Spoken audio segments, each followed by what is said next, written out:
Good evening, everyone. Welcome to Life Enhancement and Development Live. I'm Cassandra Washington, the CEO and your host. And I'm so glad to be with you all again this week. And we have a great discussion, a great conversation in store for you this evening. I have a very special person with me this evening. Her name is Lynette Thomas. She's from Chicago, Illinois, and she will be helping to lead this discussion tonight. We are talking about something that is so important that affects us in everyday life, that affects so many people that we may come in contact with, and even some things that we may have been through ourselves, and that is trauma and triggers. And I'm pretty sure that this is a conversation that we all can have. This is a topic, an issue that we all can discuss. So tonight, Miss Lynette Thomas is going to be with me. She is a professional. She has more than 34 years working as a social worker in mental health. And so she's going to be here tonight to give us some information, to give us some tools and resources. We are not trying to provide therapy, but we are here to continue to bring awareness to trauma, the effects of trauma on individuals, to help us be more aware of people that we work with every day, we come into contact with on our jobs, in our home, in our families, in our churches. So I feel like the more information that we have, the more awareness that we have, we can continue to break down all of these stereotypes, the stigma, and all of these things that surrounds mental health that will prevent people from getting the help that they need. So I want to say good evening to Lynette, and thank you so much for joining us. Thank you for having me. Yes, indeed. Yes, indeed. So, as I mentioned, you have more than 30 years of experience as a social worker and as a clinical social worker, and mental health is your area. You work in the area of mental health, and you're providing services and support and therapy to people who may have issues or who need help and support in this area. So I just want to start out with, and this is something that we people may already know and somebody may not know, but would you just give us a definition or talk to us about what mental health is? Sure. Mental health is really not that complicated. Sometimes people Mhm. make things more complicated than it really is. Mental health is just simply our sense of well being. Now, Mhm. it encompasses several different areas, and those areas would be emotional health, psychological, social, environmental, spiritual, and physical. Mhm. And it also, mental health also refers to the overall level of satisfaction that we have with the life that we live. It really is just that simple.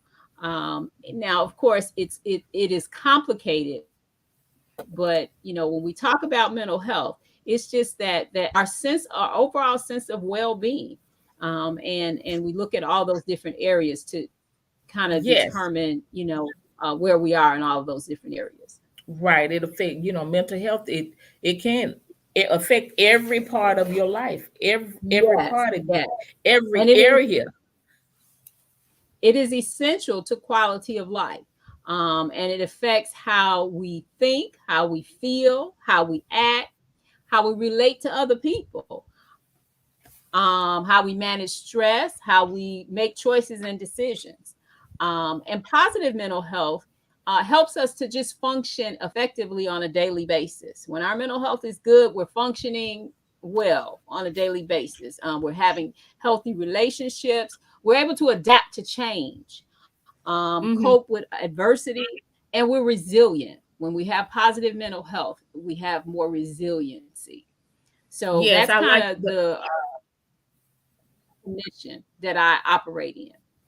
Yes, I like the fact that you said that we're able to be resilient when we have positive Mhm. mental health, and whenever you're not when you feel like you can't move forward, or you can't that you can't be resilient, or you have no hope, or uh, you feel like you have no energy, or you don't have anything to look forward to, those are some signs that things may be a Mhm. little off. Things may be a little off. So why Mhm. is it important? You mentioned these areas that mental health encompasses, and emotional health is one of the areas, and it is a very, very important area that is a part of our mental health. Why is it important to have good emotional health?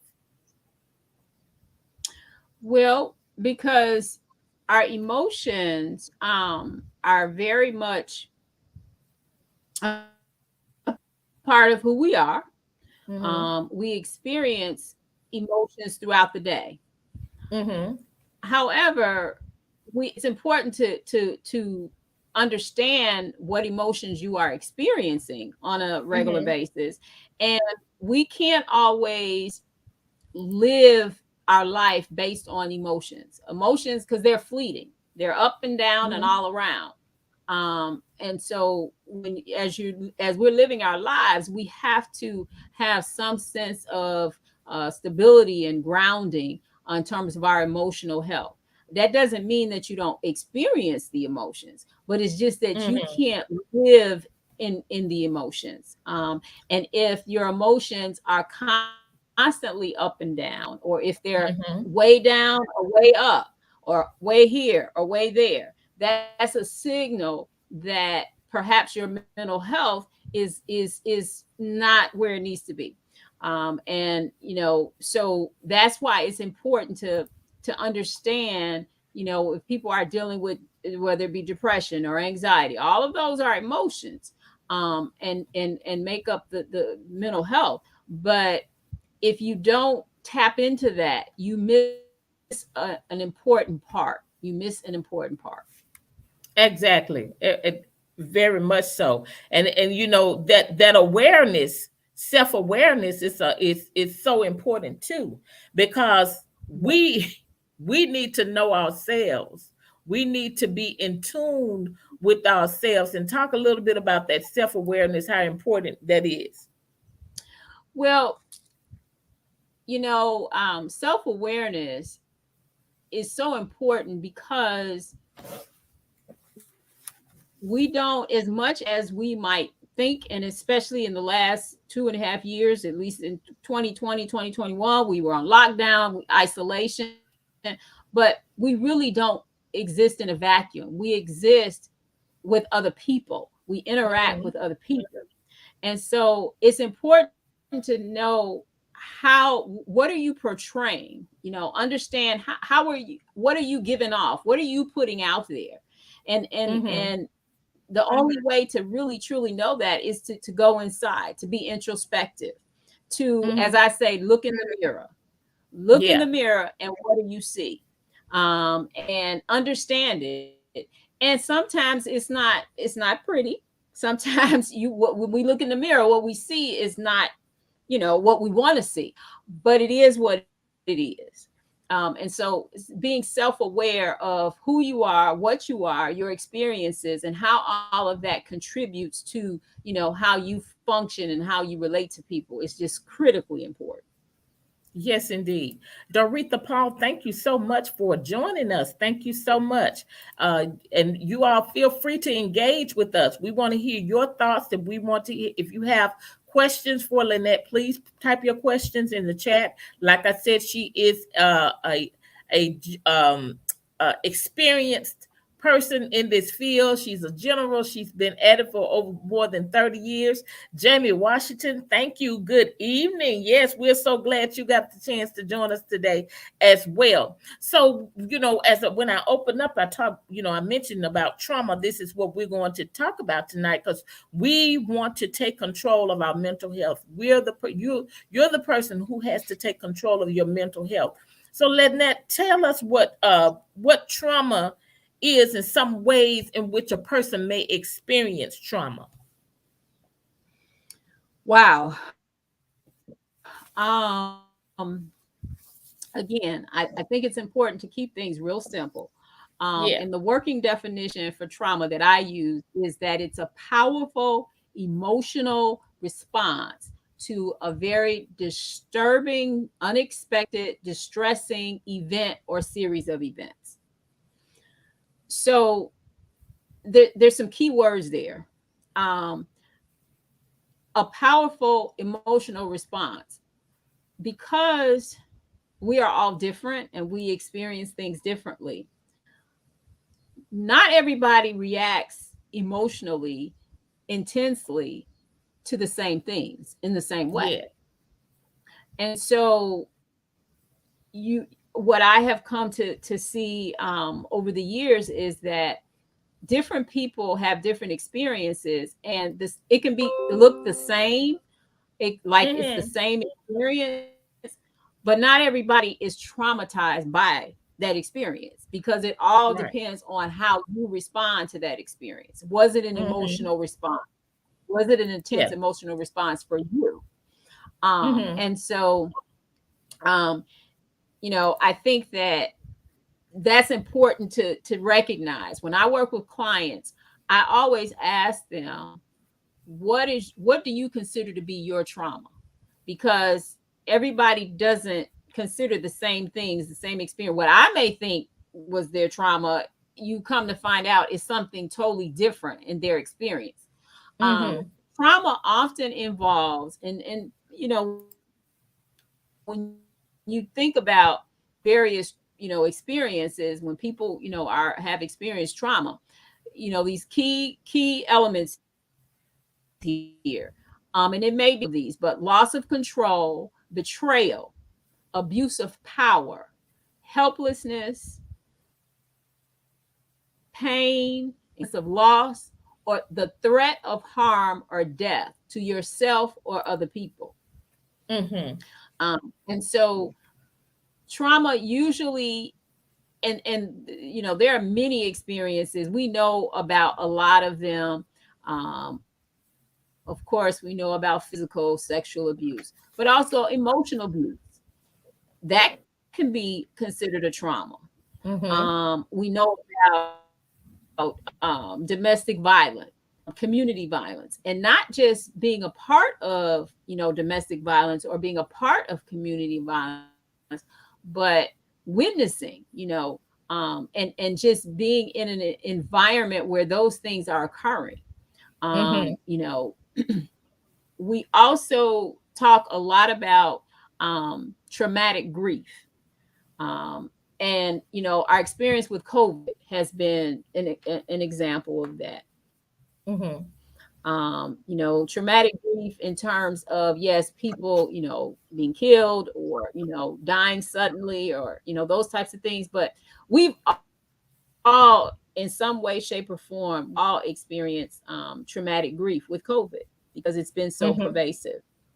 um, and so I think that one of the most important things when we're talking about trauma, and how does somebody experience trauma, um, we have to help them to identify, because a lot of times people don't really know. I get so many clients who they'll say, well, I didn't think I had experienced trauma. I didn't know that that was trauma that I experienced. And so Mm-hmm. many times you have to help people identify, the experience, translate it into that was a trauma for you. And so, and then to be able to talk about it. Exactly. And So, sometimes, when we experience trauma, and then there comes, and when we don't, like you said, some people don't identify it and don't realize, I've been traumatized. And their mhm, responses or the symptoms they begin to portray, they're not understanding where I'm this is a result of my experiencing some traumatic event or something Yes. traumatic happening in my life and for other people too, because we see people acting a Mhm. certain way, doing certain things, and we're like, what's wrong with them? Well, they've been traumatized, Yeah. and we can better be in relationship with the person or know how to help them and support them when we are able to recognize the symptoms ourselves. So Mhm. why don't you talk about some of the symptoms and how trauma may present itself in the life of a person, how we can uh, realize that. Well, and what I want to say before I kind of segue into that is that what can happen with people are have experienced in trauma, have experienced a trauma and not aware of it. What can happen is that things pile on top of that. So Mm-hmm. people are experiencing other life stressors, and that becomes the focus. And they're not there's the fact that there was trauma, the awareness of that is lost. And so I spent a lot of time in therapy helping people kind of to kind of wade through that and tease through that and get to the trauma. And so that's a process. But the symptoms of trauma now, I have them kind of, I break them down into several categories, because some are more obvious than others and some are more subtle. So um physical symptoms, and this may be, a lot of people may be more aware of some of the physical symptoms, but things like being easily startled. Mm-hmm. People who, they hear a noise and they jump.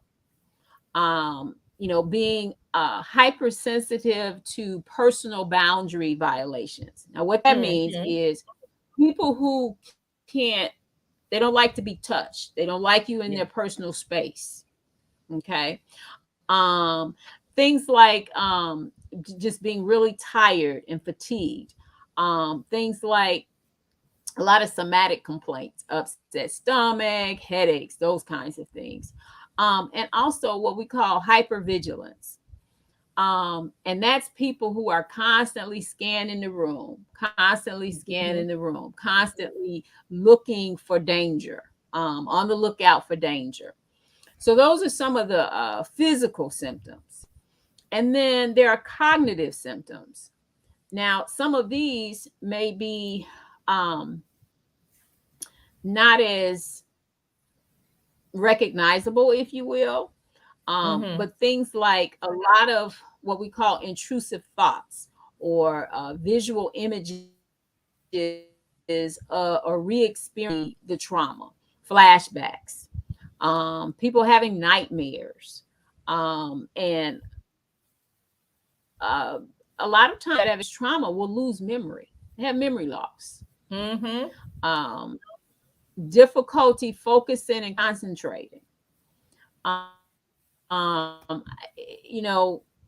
you see this a lot with children. A lot of children, more than should be, have been misdiagnosed with ADHD when it's really trauma. Their focus and Yes. concentration is off because of the trauma, because of Mm-hmm. the experience of a trauma. Also, sometimes people can become disoriented and just confused, after experiencing a trauma. So those are some of the cognitive symptoms. I don't know if I mentioned nightmares. Yes, you did. You A said lot of nightmare. nightmares. Yeah, that's very, very common. And then some of the behavioral symptoms. Um, One, of course, is just avoiding people, places, and things that trigger their memories of the event. And it's Mm-hmm. important to know that sometimes people don't, the flashback or the memory or the re-experiencing may not be of the full trauma. It may be more of just a, it may not be, it may be a certain aspect, but Mm-hmm. avoiding those kinds of things. um Look, sometimes people are withdrawn. They socially they pull back from other people. They just cannot uh, don't like to interact with people. Changes in eating and sleeping patterns. Mm-hmm. That's very common. Substance abuse, very common. And other addictions as well, not just, in terms of, drugs or alcohol, but gambling, shopping, sex, pornography, Mm-hmm. food. I'm working with a client right now who he came for help because of his pornography addiction. But Mm-hmm. before we could deal with that, we had to deal with his trauma, childhood sexual abuse, bullying. Mm. He was bullied, and I just found out today. I just saw him today. I just found out today that he is a veteran. I knew he was a veteran, but was actually uh, given a 10% disability for PTSD, actual Uh-huh. PTSD from when he was in the military. So he has what we call complex trauma, complex Mm. trauma. Um, and then um, psychological symptoms are things like depression, anxiety, panic attacks. Yeah. Um, uh, Also, numbing, emotional numbing. One of the things that you sometimes will find with people who have had trauma is what we call a flat affect. There's no variance in their presentation.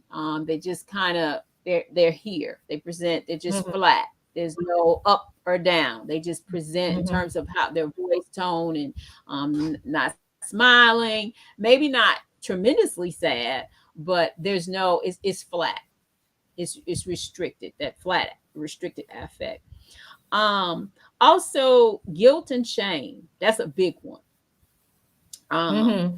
Low self-esteem, being really irritable, things like being passive aggressive in behavior and communication. Uh, Codependency is another one. People have boundary issues. They don't trust themselves. They don't trust other people. And Mm. so, what can happen again is these symptoms on presentation they present, you're dealing with these symptoms, and you work focus on treating them. But when you start to peel back, as I call it, when you start to peel the onion, you peel the layers of the onion, and you Mm-hmm. find that the root is trauma. I agree. And you hit on quite a few things, but some of especially that when it comes to children, so many children are being diagnosed with ADHD and or ADD. And I agree, it's not it's sometimes it's just they're showing symptoms of being traumatized. Something is Mm-hmm. happening to them, and something is they're going through something, and they're displaying these symptoms, but it doesn't mean that they have ADD or ADHD. And so they need to, we have to be careful about allowing our children to be put on these medications or diagnosed with these disorders. And it's really not that. It sends them on a trajectory that we don't want them to go on. And we have to, and I saw that so much when I was working with child protection services. The child was traumatized because they had been separated from their parent, Mm-hmm. specifically, their mother. And they were Mm-hmm. diagnosed with ADHD and then put on this medication, and then things just went from bad to worse. So we have to be careful about that. And we need to recognize, and before I got training as a social worker and went through school to get education in this area, being able to identify these things. We used to see people act a certain way. What's wrong with them? What's wrong with them? And they've been traumatized some way, their behavior. And I think one thing that we one area you list these areas in which uh trauma can be displayed. For me, I think behaviors are one of the most common ways Mm-hmm. that we see, but we may not be able to identify the root of it. Mm-hmm.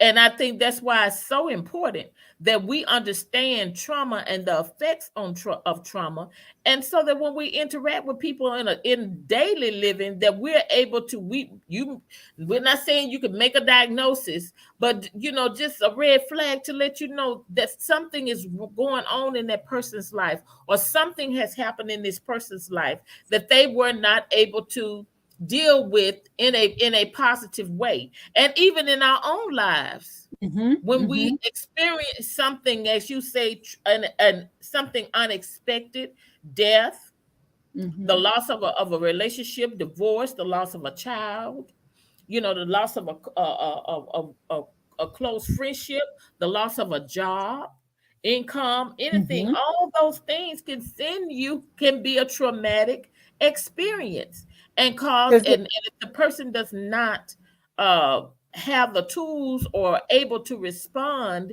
in a positive way, it can affect them mentally, as you stated, physically, emotionally. And another one that you mentioned is person having a flat effect. I have seen where people have gone through something and it totally changed their personality. They mm-hmm. went from being this bubbly, joyful person and to this, like, they become rigid. Mm-hmm. And Research has shown that trauma changes the brain. It mm, changes the brain. And so, yes, people go through, traumatic experiences, and they can be different. They can be different. mm-hmm, mm-hmm. And you talked about how, once a person has experienced trauma, and even and they may go on through life, and it may seem as if they've gotten over it, but then something happens and take their mind back to the situation of what has happened. And you made a good point that it may not cause them to reflect on the entire event, but it may be a certain portion of it that just stayed with them. Talk about Hmm. triggers. What Yeah. triggers, what triggers are, and how important, and we all need to know our own triggers. Yes. You know, what I wanted to say in regards to just this, as we're talking, you know, if you think about the definition of trauma, most people have experienced a trauma. Mm-hmm. Most people have experienced a trauma at some Uh-huh. time in their life. And so the value of understanding trauma, that you don't have to be a therapist or social worker, just being who you are, just be, Mm-hmm. whoever you are, you're going to, it's important to understand that at some point most people will have experienced a trauma. So Mm-hmm. it's more common than we realize.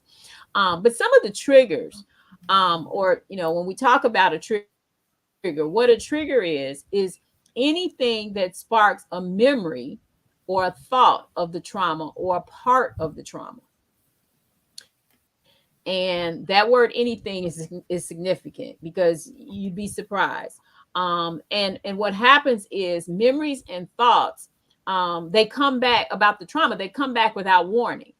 That's why we talk about it's a trigger, because it's not like, and of course, as people learn a little more about what their triggers are, they can anticipate. But initially, like you may not know it's a trigger for you until you have this reaction.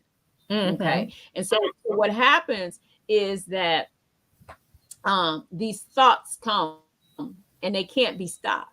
And in response to, the thoughts and all this going on in your head, you have an emotional reaction.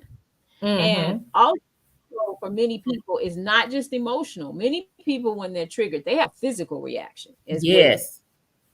And so triggers can cause people to feel helpless, because keep in mind they're going back to that whatever that trauma is, and Mm-hmm. though the feelings that they felt when they were experiencing the trauma come back. They feel helpless, they feel unsafe, they're just overwhelmed, just all of this, it comes flooding and overwhelmed.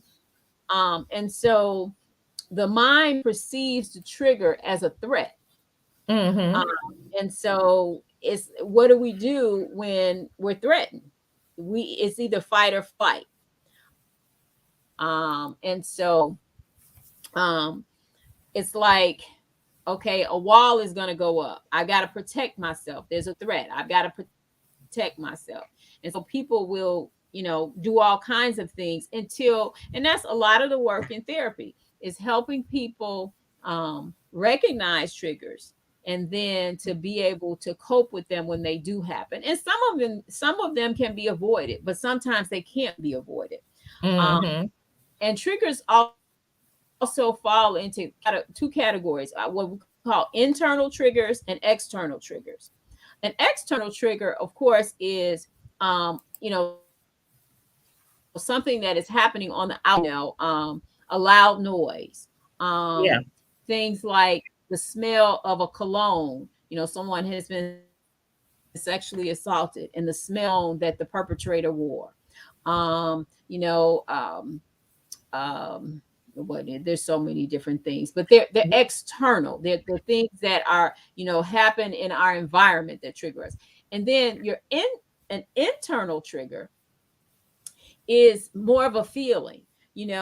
Sometimes people will get depressed, you know and that depression, they just spiral. They go back Mm-hmm. in their mind, in their psyche, in their soul. They go back into a time that they experienced this trauma and they were Mm-hmm. depressed. Also, internal triggers kind of um, you know maybe it's a situation that an experience, some situation that they're experiencing, that they remember how they felt. They feeling this way now, and they felt this way before.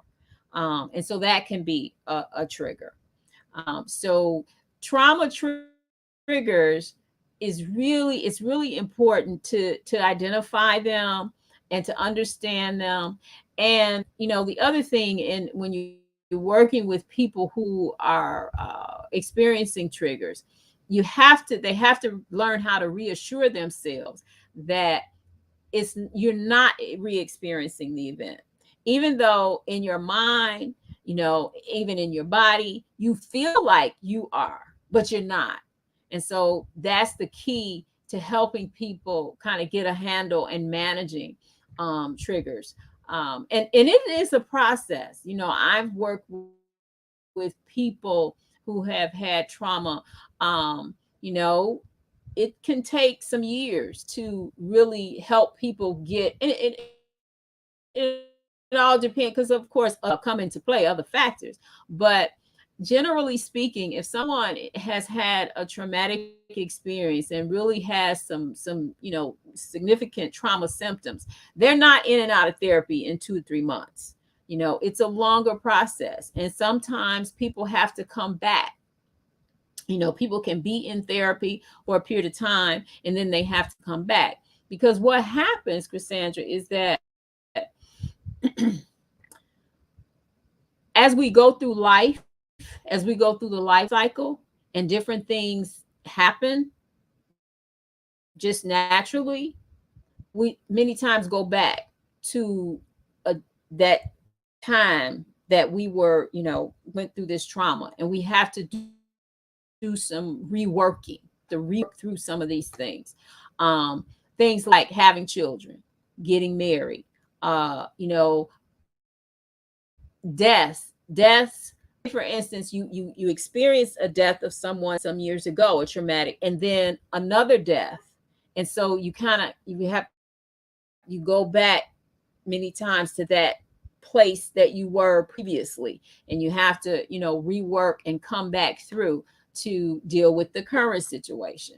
And so unfortunately, for many people, the trauma, it stays with them. That doesn't mean that they have to stay in a place of poor mental health, but the experience can stay with you. And you just have to learn, instead of it managing you, you learn to manage it. Right. And so that's, and which brings me to the next question, because that is so true. The situation, you may never forget the situation, but it does not have to control you. What has happened to you does not have to control you, does not have to determine how you live your life. And that's why it said taking control of your mental health. So talk about some Mhm. coping strategies, some things that a person can do to start dealing with the trauma and identifying their triggers. Well, the first thing, and I always say that you can't heal from something that you can't talk about. Hmm. So when we're if a person is wanting to be better, do better, feel better, and we've identified you're dealing with some trauma, you got to be ready to talk about it. You got to be ready to talk about it. And then, the I talk a lot about, just with many things, but you got to create your toolbox um, to cope with trauma, to cope with your triggers. You got to have this toolbox. Just like you have a toolbox at home. And in your toolbox at home, you got your hammer, you got your screwdriver, you got, your wrench, you got all these different tools. And you go in that toolbox to get to get the tool that you need to do the job that you need to do at any particular time. So it's the same thing with dealing with, trauma and coping with trauma. Different things, different situations. Some things work all the time, some things don't. So, the uh, like I said earlier, the first thing you have to know that unfortunately triggers are common. They're common, and so you want to normalize that experience. Sometimes people feel just as bad about the guilt and shame about being triggered as they do about the actual trauma that occurred. And so, as much as possible, you want to normalize that experience, and reassure people that they can get through it. Like you can get through it. You can learn. You can work on it. And again, as I said earlier, you got to remind people that the trauma is not reoccurring. Even though they go there, the trauma is not reoccurring. So there are what we call grounding techniques, because it's important that people stay when they're experiencing triggers, that they stay in the here and now. Because in my experience, I've worked with people who have had trauma maybe within the last year or two, but a lot of times the trauma years ago. And so, I'm thinking of one client in particular. She was in her late 50s, early 60s, and her trauma happened like 30 years ago. Well, let we when she's triggered and she goes back to 30 years ago, that's not the here and now. So you try to get people to ground themselves and to stay present, because that will begin to neutralize the trigger. Um, and then also, um, because when people are triggered, their mind and the body, the level of anxiety just goes way up. So you want to help them calm things like breathing techniques, deep breathing, helping, just to slow the deep breathing, slows slows down. It has as well as a physiological. It slows down the heartbeat. It slows down, all the stuff that's going on in the brain. Just slow it down. Imagery, going in your mind to a beautiful place. Not that place where the trauma happened, but another place that's more pleasant. Progressive muscle relaxation, and that's just simply tightening the muscles and then releasing, tightening and releasing. That helps to calm the muscles, to relax the muscles. And if I can just say also that and I believe this, and not all clients that I work with can I help them see things in this way and help them think through. But the enemy comes to kill, steal, and destroy. And so whatever experiences that we have had, and in the case of trauma, many times it was because the enemy was busy. This trauma is because it was demonic. Not in all cases, but in some. And so, that's one piece. The other piece is that the enemy wants people to stay in poor mental health. And so, when triggers come, you have to rebuke the enemy. You have to pray. You have to quote scripture. And for every client that I can get to do that, I thank God, because I just believe that there is great benefit in that. Now, every client is not there. But I thank God that many clients are, and they embrace that. Also, one of the other tools in the toolbox is journaling. Writing out, this is what I'm feeling. And I work through an online therapy platform now, and there's an electronic journal. And so clients are able to send me copies of certain journal entries, and I encourage people, to write. And I've gotten many of them, where they, are being triggered, and they're writing, just because the writing helps to get it out. It helps to release. You're not holding it all in. So, writing to get out those thoughts and feelings. Also exercise, again, because you're dealing with exercise is not only for the physical, but it's also for the mental and for the emotional. That's going to distract you from focusing on negative emotions and creative expression, whether that be singing, dancing, playing an instrument. And also reaching out when people are triggered. And that's why it's important. I tell clients all the time that it's good you're in therapy, and that's good. I'm your therapist, and I'm here and working through the BetterHelp, the online therapy platform. There's a lot more involvement with clients because they can, message electronically. But I'm not available 24/7. Nobody is. So that's why it is important to have these various, tools at your disposal. But it is good. I encourage clients to develop a support system so they can reach out. Who can you talk to if you're, going through a difficult time? Who is your social support that you can reach out to?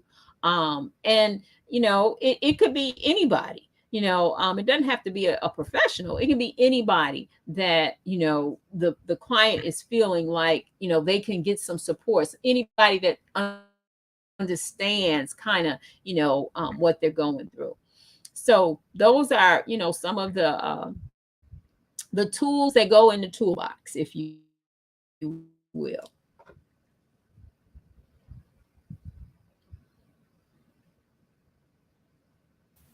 Jamie was saying that is so true. We want to know what is it that you were referring to? What comment is it that you're referring to, Jamie?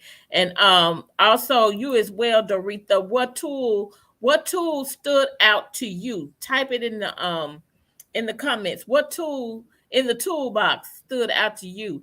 I like the I love the that you mentioned the breathing techniques. I don't know if you actually take your clients through a breathing technique.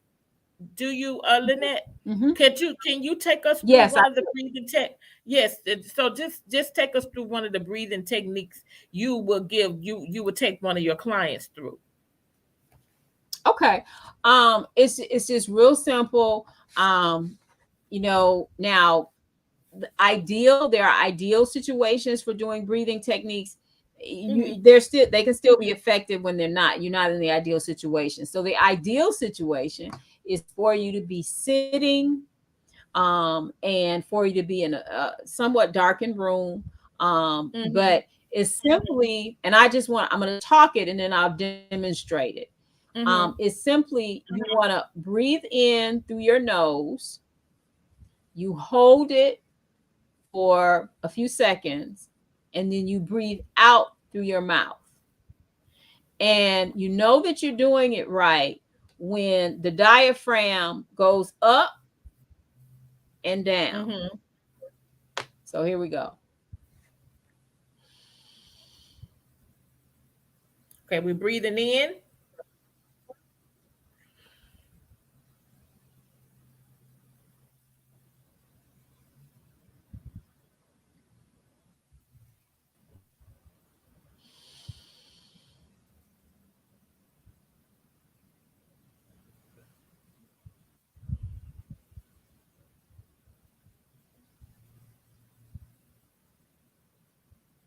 And the whole idea is that helps you to calm, as I said, calm the mind, but it Hmm. also, the exchange of the oxygen and carbon dioxide, it helps calm the body.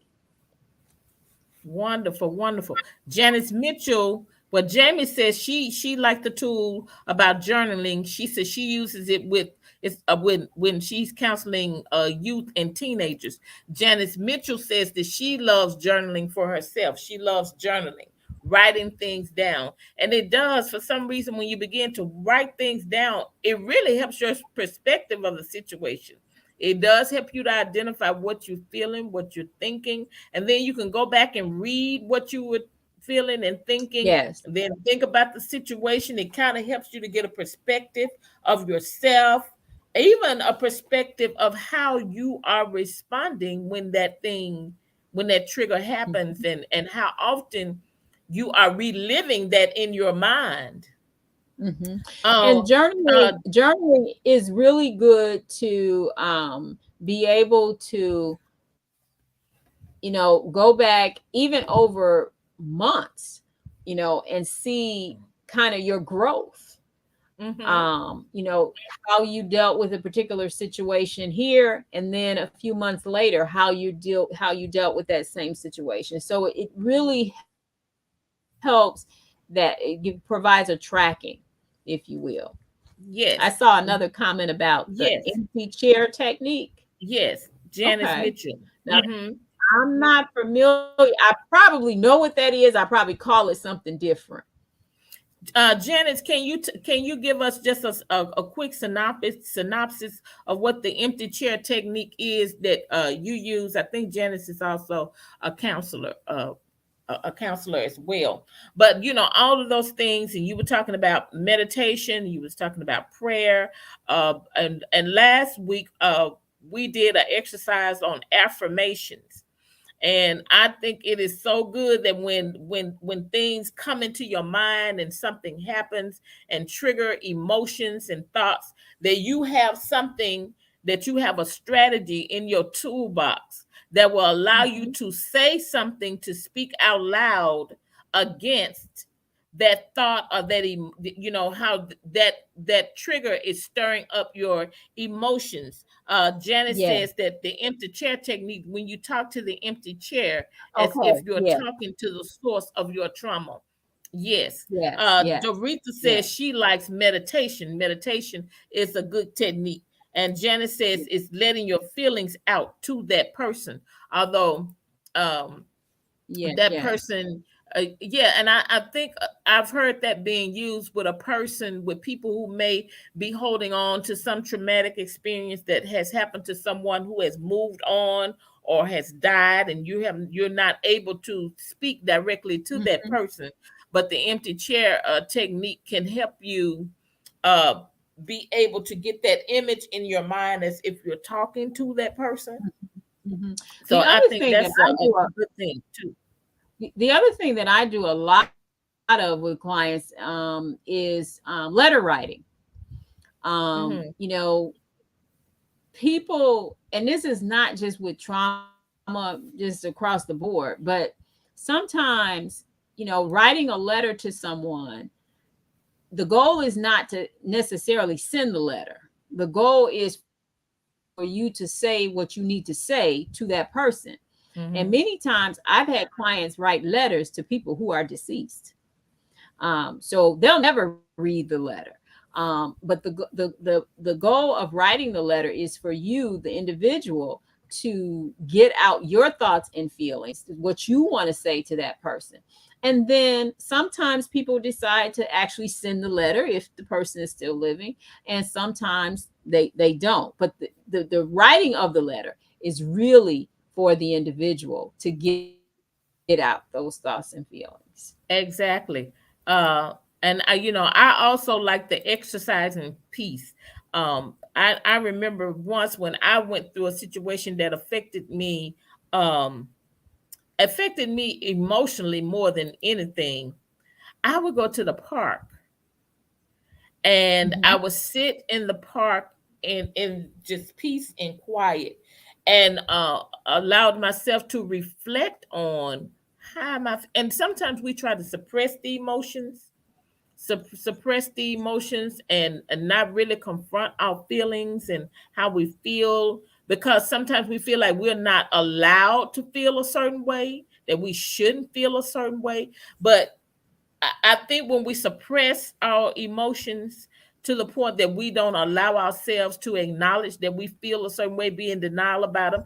But about if you're angry, yes, I'm angry. Yes, I'm hurt. Yeah. Don't act like you're Yeah. not hurt. But if you are hurt, don't act like you're not angry if you are angry, because it's going to show up some kind of way. It's going to Yes. show up some kind of way. It will even show up, as you mentioned earlier, in your physical body. Yep. I In your tell physical clients body. all the time, own your emotions. Your emotions belong to you. Whatever they are, own them, acknowledge them, own them. They are yours. Nobody can tell you that you should or you shouldn't feel whatever it is. You know, anger, whatever, like you said, hurt, whatever it may be. Hmm. You know, own that. And you know, that's a big part when I start working with many clients, you have to, they don't even know how to label their emotions. Hmm. They Hmm. don't even know how to say, you know, I'm angry, you know, anxious, you know, sad. They don't know how to label you. So you have to teach people many times to label their emotions, so that they can, you know, be able to identify them and know, just, you know, on a regular basis, what am I feeling? You know, what am I Hmm. feeling today? That's a skill that many times you have to teach people. And I have also learned not to minimize the person's perception of their experience or belittle Oh yeah. them, because just because it's not a big deal to you, don't tell them that they need to get over it, or it's not that big of a deal. Every person is different. Hmm. Everybody's makeup is different. Everybody's mental mature level of maturity is different. So you cannot tell that person, you know, how they should experience something. Hmm. You can't, and you have to acknowledge that they feel that way, especially when we're in relationships and someone says, well, I was offended. And we were like, really? You were offended by that? Well, don't talk down to them about that. If they say that they were offended by that, then respect their experience. Yes, yes, yes. Because we're all different. And as I said when we first started the conversation, everybody is going to experience, not everything is going to be a trauma to everybody because we're Mm-hmm. different. We have different emotional and how our makeup is different. And so you have to respect that, someone else's experience could be you could have experienced the same event, the Mm-hmm. same situation. Um, because you're different people, the way are feeling about it, the how it affected you, it could be very different. And you have to respect that. You must respect that. Exactly. Well, Lynette, this has been a wonderful, wonderful conversation. You have provided so much insight and information and tools and strategies. I want everyone to, if you go back and listen those tools and coping strategies and skills for your toolbox. And those of you who are on here, thank you so much for engaging and sharing your thoughts and your tools and strategies, and even some of the ones that she shared, the exercise and the breathing techniques, the journaling, the saying affirmations through scripture. All of those things are wonderful. And so they're saying that they use these things so they know what you're saying works. And that is awesome. And thank you so much, Lynette, for being here with us this evening to share your experience, your expertise, and that you have been given and have been practicing for more than 30 years in the area of mental health. And I want to encourage everyone, October the 10th, 2022 is World Mental Health Day. So, we should be doing something all the time to improve and to maintain positive mental health. But especially, let's keep that in mind. I would like to even encourage us to do something for somebody else to give them support on that day.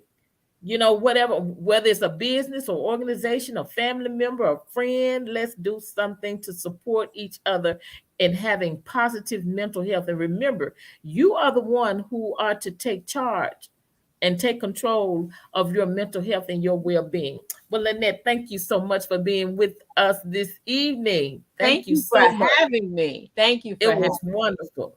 Yes. Well, you guys, we're going to say goodnight. And thank you all so much for joining us and being a part of this great discussion and engaging with us. You all have a wonderful rest of your week, and we will see you next week on Life Enhancement and Development Live. Good night. Good night.